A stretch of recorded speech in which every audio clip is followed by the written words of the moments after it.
Never before has a former colony, impoverished and looted for centuries, risen to become an economic power.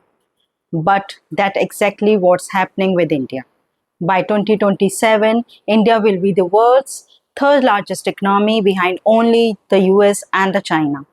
And here's the kicker. India is growing nearly twice as fast as China and three times faster than America.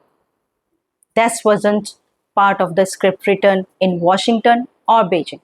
So the question is India the disruptor of the global order? Let's debate. India's unprecedented rise, no ex-colony in history has risen this far this fast. The US grew through slavery, colonization, and land grabs. China rose from famine and civil war to challenge America.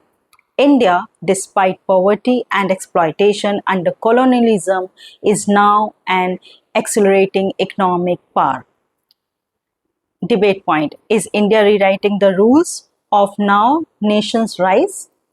Why the West and China are uneasy? Washington and Beijing both see India as too small to dominate, too big to ignore. US is uncomfortable with India's independent foreign policy. It won't just follow orders like other allies. China sees India as a long-term rival, and Galwan clash of 2020 was not an incident but a signal.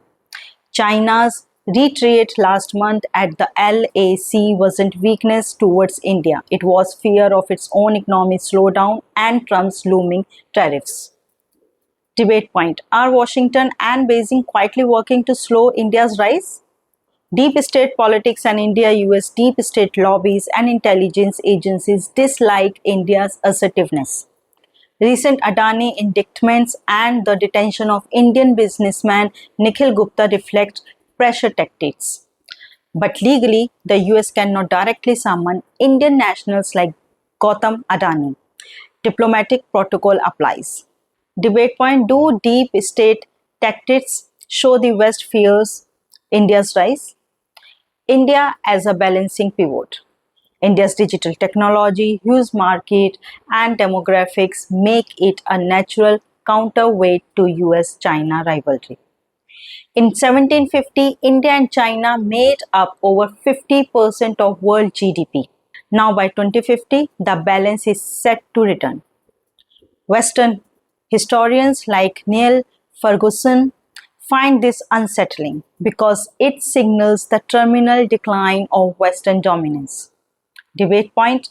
Are we heading towards an Asian led world order with India as the pivot?